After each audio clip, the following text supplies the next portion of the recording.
Hi, I'm Tracy Townsend, and I'll be taking you through this week's top stories from around Columbus. Many Central Ohioans are seeing the price of their electric bills going up.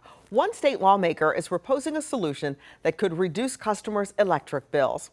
The Ohio Department of Transportation is working on a project to improve some Licking County roads that connect to major routes and interstates. Officials are seeking feedback as the roads that were once rural are now busier than ever. And Lind Fruit Farm is cracking down on bad apples. They're increasing security efforts after recent incidents of people stealing apples from the orchard. Let's dive into these stories and more making headlines around our city.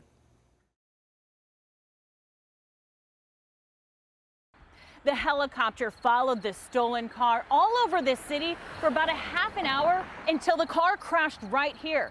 Columbus police recovered 2 guns inside the stolen car. What did you think when you heard it was a bunch of teenagers in a stolen car with guns? We were not surprised. I mean, that seems to be the reoccurring story, unfortunately, all across the city. Multiple occupants in the flock images showed they were wearing gloves and I think had masks or hoodies on. It started at North High Street and East Campus View last Wednesday around 8 p.m. A silver Kia Optima was stolen, and CPD's helicopter unit spotted the hot car on 270 near Dublin. We're fleeing from a traffic stop southbound from Bethel Road. Police say the teens sped up and started driving dangerously, going on the wrong way. Passing Golden Gate, blowing lights here, but nobody's engaged with this at all. Narrowly missing head-on collisions. All right, up on the sidewalk over the curb. Now through the intersection. The teens recorded an Instagram Live mentioning they didn't see any cruisers following them, but they heard the helicopter and thought they lost it near the airport. They're going to bail here a bit. The helicopter camera caught the moment the joyride came to a crashing end. He's coming up to Whittier here at the intersection of Whittier. Oh, you just five. Roll medics, Whittier and Champion. 2 car. Bailing. Foot bail. 1 is out. 2 is out. North and east from the corner of the intersection. In total, Columbus police arrested 5 teens. He's got a gun. We just pulled an empty mag out of his pocket. 19-year-old Daryl Fields Jr., 18-year-old Christopher Allman, 2 15-year-olds, and a 14-year-old were all charged with receiving stolen property and carrying a concealed weapon.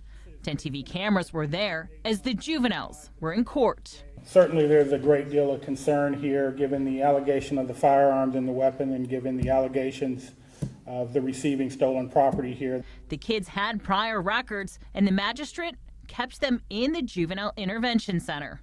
What do you think should be done to stop these kids from stealing cars with guns? That I don't know. Holding parents responsible, I'm not really sure what the answer is, but I wish we could find one. And we asked Columbus police why cruisers on the ground didn't chase the stolen vehicle. We were told their pursuit policy is if the helicopter above can keep an eye on the stolen car, they won't chase on the ground. In Columbus, Lacey Crisp, 10 TV News. We will long for Andrew for the rest of our lives. This December will mark 3 years since Deborah Combs lost her 21-year-old son, Andrew. His loss, a pain she carries with her every day. The longing that I have to see my son, to talk to him, to watch him grow into fatherhood. Andrew's fiancée, Victoria, was pregnant at the time. The night of December 13th, 2022, the two stopped to get gas in West Columbus after they finished Christmas shopping. He went inside and was shot and killed trying to help his friend during an attempted robbery. His mother says the hardest part has been carrying the grief. Am I going to one day just get up and crumble? Or am I going to not be able to get out of bed one day because I just can't carry it anymore? But now, that weight a little lighter. Last week, her son's shooter, Drayton Johnson, was sentenced to at least 23 years in prison. In June, Johnson's accomplice, William Armstead, was sentenced to at least 15 years in prison. There is no number that's ever going to make it feel like, oh, that's fair. Both suspects just 16 and 17 years old at the time of the shooting. Though time has passed, it doesn't take away the shock of what happened for Combs. Sometimes I still have a moment where I kind of lose my breath and I'm like, our son was murdered. He's gone. You know, he's not here and I'm never going to talk to him or see him. Combs says she finds comfort in spending time with her grandson, Andrew's son Kaiser, now 2 years old, with a smile just like his dad's. Like his first haircut, when I saw him in person, I was like, I mean, it hurt my heart. He just looked just like Andrew. But, you know, on the other hand, what a joy to have a piece of Andrew here with us. As this chapter of court proceedings comes to a close, Combs says she's found a sense of healing and forgiveness. And I hope, honestly, that they do, you know, get out and that they build a meaningful, productive life. And, you know, this is just a really sad part of their life story, but not the end of their life story. What do you hope people get from this and take away from it? Honestly, I hope that people see the forgiveness and they look at maybe something that they're holding on to in their life that they can't seem to let go of, and that they would say, you know, if that mom can forgive that boy that in cold blood killed her son, maybe I can forgive this person who's really hurt me.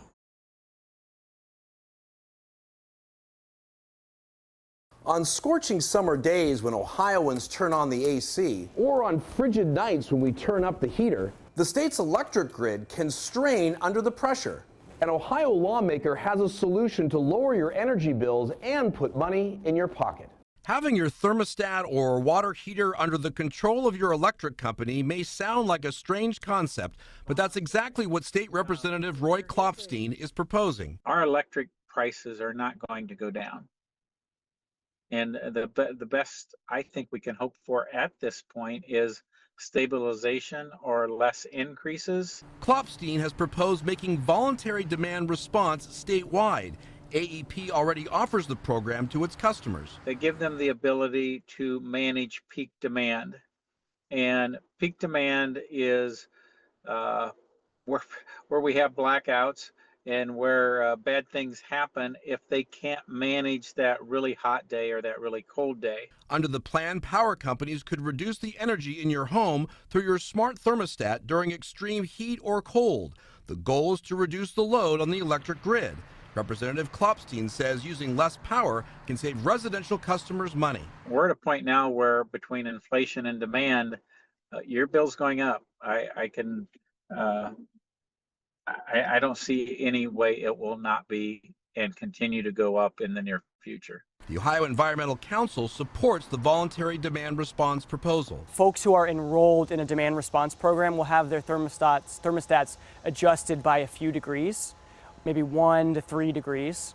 They will get a notification on their phone and they can opt out at any time or override. Large energy users like data centers and hospitals already use demand response programs to help reduce their energy consumption and prevent the grid from getting overloaded.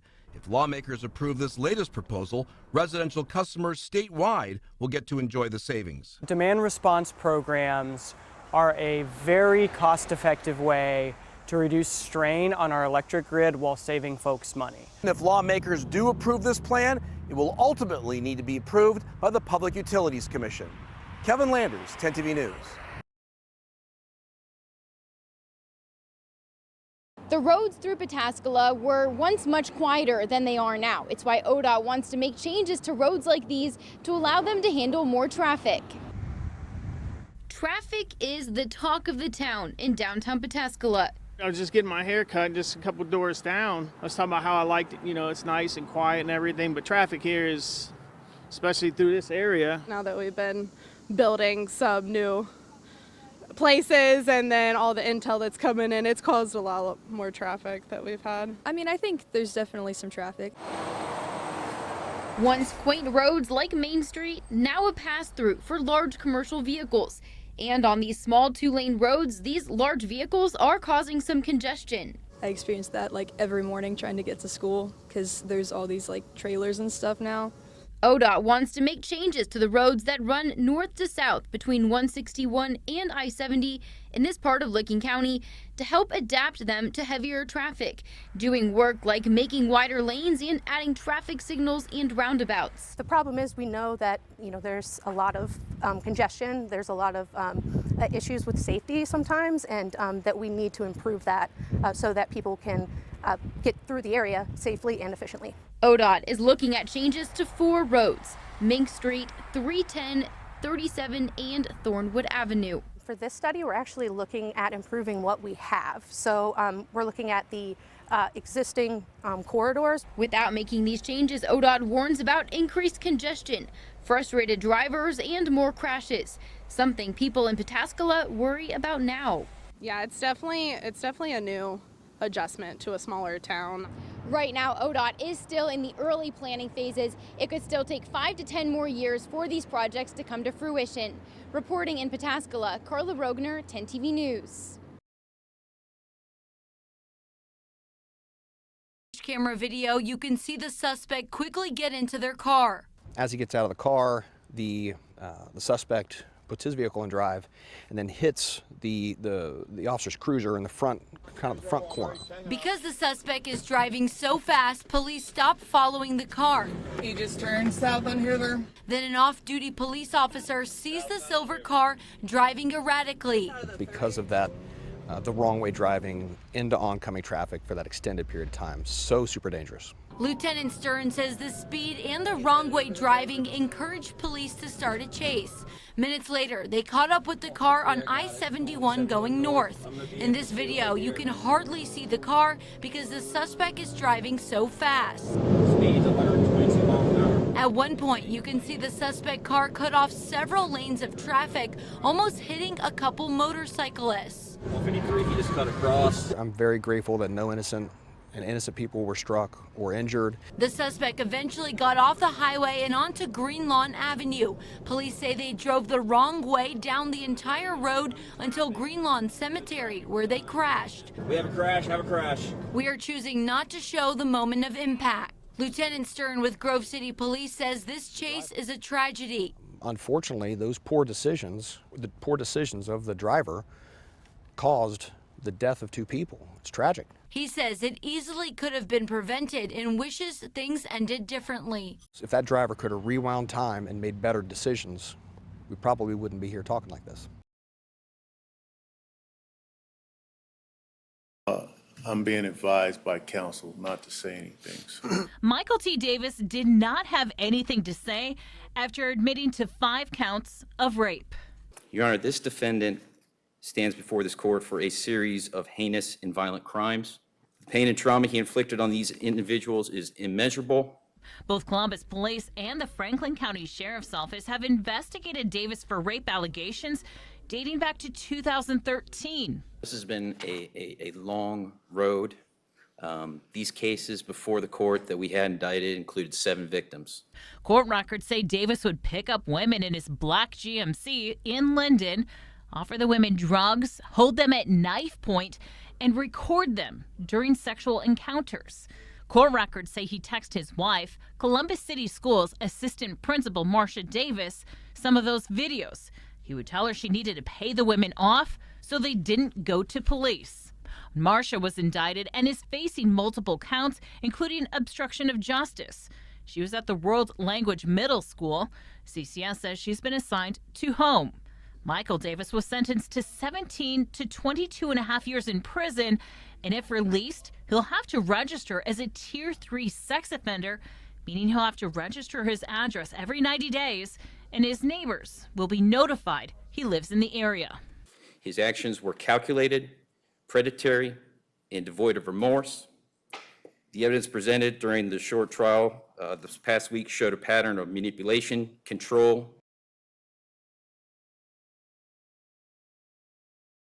In their back-to-back arraignments, Ayers and Heidi Ratliff both pleaded not guilty to all charges. For us, this is just a total attack on him and who he is in the community. Ayers Ratliff is charged with rape, abduction, and gross sexual imposition. His wife Heidi accused of obstructing justice, endangering children, and intimidation of a victim. It's all connected to the alleged rape of a teenage girl. In court today, the victim spoke, telling the judge that she was never assaulted. The prosecutor responded, saying sometimes victims will say the violence never happened. We have entire CLEs devoted to that very topic. Following the charges in January, Ayers filed a civil lawsuit claiming the accusations against him were politically motivated. The judge today issued a recognizance bond for both Ayers and Heidi as their cases head to trial. I'm over 100% confident of a not guilty finding. In fact, as I told the court, we're going to prove his innocence. This is catastrophic to my family, to him, to everyone here in Marion. This is ridiculous. Ayers Ratliff is still a sitting council member. We reached out to the city, and Mayor Bill Collins says the city has no comment about Ratliff's legal situation. Reporting in Marion, Catherine Simon, 10 TV News. Apple picking season is here, and Lynn Fruit Farm says they're making a couple of changes to try and prevent theft this year while people are picking apples. Lynn Fruit Farm is entering its busiest season. Every year they rely on the honor system for apple picking. That means people pick apples, then pay. Our customers drive their cars into the orchard. We feel like that's what's most convenient for our customers.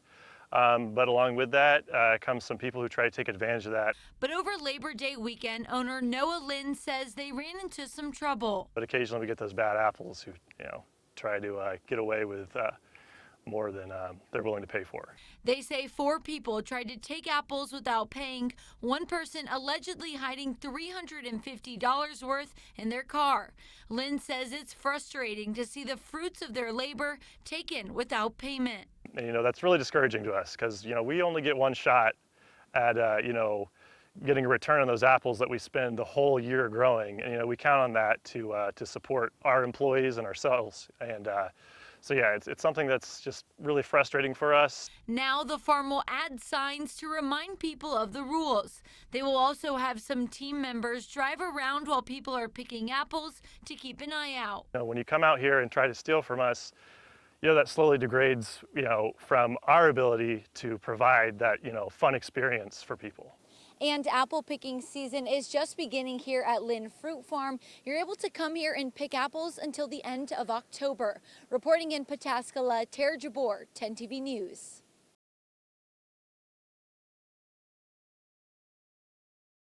Welcome in.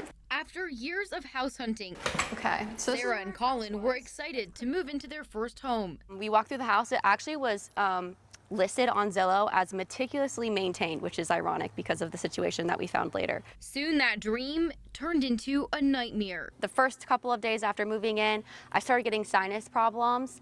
It felt like a constant sinus infection for about 2 months, and then that slowly subsided, and then it turned into this eye rash problem that really sparked me to reach out for help. The rash on her face was getting worse. Between visiting doctors, testing for allergies, and even changing up her skincare, Sarah began posting to TikTok. Whenever I leave my house, my eyelids improve. Comments poured in telling her to get the house tested for mold. And so I was like, Colin, we really need to get out of the house. They brought in a dog trained to find mold, revealing what they couldn't see.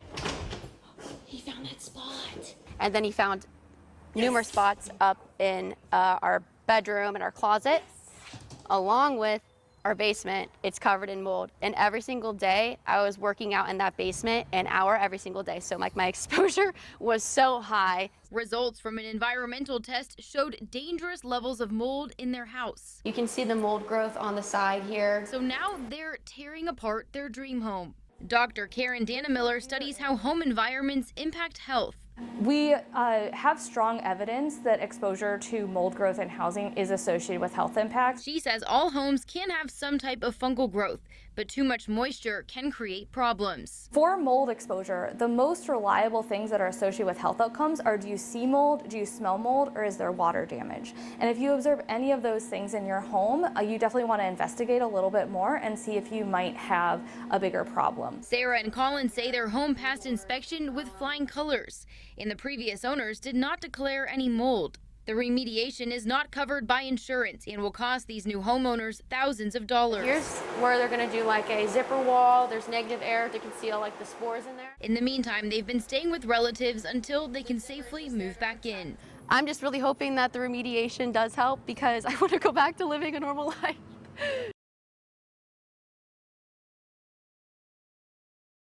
Decisions. One by 3 teens accused of stealing a car with a child inside. Another decision by a mother to save her son. Do you remember this girl on the hood of your car? On her hood of her car, her screaming? This is Alexa. This is Alexa. She's a human, and she benefited the world. Alexa Stakely's mom, Sandy, turned in her seat to talk directly to Rayon Hawkins about the impacts of his decisions and what he's accused of taking from her and Alexa's son. With you breaking the law and wanting to steal a car and then killing Alexa, guess who has been punished? A lot of her patients, her clients, her students, us as a family who loved her. Last July, Hawkins and 2 others are accused of stealing Alexa's car as she ran back to the babysitter's house. Hawkins is accused of driving as Alexa jumped on the car, trying to save her 6-year-old son in the back seat. You then chose to press the accelerator when she was on the hood of the car yelling, "My baby, my baby." You are missing that discernment. Weeks after the incident, Hawkins, with his parents, decided to turn himself into police. Juvenile court judge George Leach said in court Hawkins will be tried as an adult. Sandy Stakely asked the judge to decide on a high bond. You're still a risk to the welfare of our community. When you throw something out in Franklin County, it typically winds up here in the towering mountain of garbage. But if you live in Columbus, the day you contribute to the trash pile is changing. We have between 90 and 100 trucks every day. It's a never-ending job. From sunup to sundown, the trash trucks carry off the things you throw out and take them here to be covered up in the landfill. Tim Swager is the man that makes it all happen. When we talk about the amount that Columbus picks up every week, 340,000 households, this isn't an easy feat. No, it's a lot larger than most people realize. Making sure the trash is picked up on time every week is a well-orchestrated dance behind the scenes. But Columbus's rapid growth has thrown that dance a bit off beat. It's part of the reason the city's making these changes. So routes began growing and growing and growing due to growth in those areas, and our stations got unbalanced, meaning we had more routes and more trucks and more people than those stations could hold. And that means about half the city is seeing its trash day change, all to keep the dance in time. We simplified the routes for the drivers. We made it faster for us to pick up. We made it easier, and then we made it more efficient for us. And is there a certain neighborhood that you guys noticed was growing the quickest? Not certain neighborhoods. We have noticed growth in all sides of the city, as you know, but we do see growth in certain areas that has gotten greater. If you still aren't sure of when your new trash date is, all you need to do is just go to columbus.gov/trash. Or if you're like me and need some reminders, there's an app for that. Just go find the Pickup C-Bus app in your phone's app store, download it. It'll send alerts to you of when you need to set the can by the curb. In Columbus, Colin Dorsey, 10 TV News. The beds here at Colony Cats are getting full, and volunteers say rising costs are making it harder to keep bringing cats in. Yeah, I know. How are you? Yeah, you'll be all right. This 7-year-old cat named Takaro is one of hundreds waiting for its forever home at Colony Cats in Dublin. But getting these cats from the streets into warm, safe houses is getting more expensive. It's been really rough with prices on everything going up. Vet expenses are our biggest expense, and they have probably gone up at least 25%. A tray of vaccines about 8 months ago was $150, and now it's $200. Executive Director Mona McInnes says these cost increases mean they've had to make tough choices. We've had to cut back on the number of cats we can take in because they all have to have vet care when they come in the door. You know, they all have to go to the vet. Most of them need to be spayed or neutered, vaccines, testing, and a lot of them will have health issues, need dental work. All of that is just really a big part of the budget. The volunteers that run Colony Cats are brainstorming more cost-saving plans and new fundraising efforts. But right now, McKinnis worries other pet rescues are struggling too. There are more cats on the street that just aren't going to get the help they need. They just aren't going to have a place to go when they really need it. At Colony Cats, they're not expecting costs to go down anytime soon. They're asking people to support local cat rescues by donating, volunteering, and even fostering cats if you can. Reporting in Dublin, Carla Rogner, 10 TV News. Enrollment here at Toll's Career and Technical Center has grown significantly in the last few years. Now the school is getting ready for its latest expansion. Mackenzie Austin has been studying at Toll's for the last year. Right now, she spends 2 weeks at the school and 2 weeks at a hospital every month learning pre-nursing. For as long as I can remember, whenever anyone would ask me, "Oh, Kenzie, what do you want to be when you grow up?" my first response was always a mom. And then my second response was a nurse. Austin Zeringer is a part of the construction program. He spent the last few years getting hands-on learning for his future as a civil engineer. Getting to build the doors, the windows. We're doing roofing right now, doing the siding, all that, all the 9 yards. Just getting to kind of work on those skills so we can use them later on in life. Students like Austin and Zeringer are why Toll's is expanding. 4 years ago, they had 600 students, now 1,400. The school is adding 50,000 square feet to its campus. New double welding lab. We'll have actually a triple space for construction workers, which also includes electricians. And then we are now up to 5 pre-nursing sections for our healthcare pathway. They will also add a new early childhood center with a daycare. Hoadley says they hope students who study at Toll's stay in the area to work. The job market is just wide open, that students coming out of high school with the correct credentials can go right into strong paying jobs here in Central Ohio. Students I spoke to say Toll's helped them realize their future. They hope the expansion gives more students the same opportunities. I feel so well prepared to go out and find a job and help people. This has really helped me figure out what I want to do with my life, kind of help give me a step ahead. And construction is expected to be done by 2026. Reporting in Plain City, Tara Jabor, 10 TV News.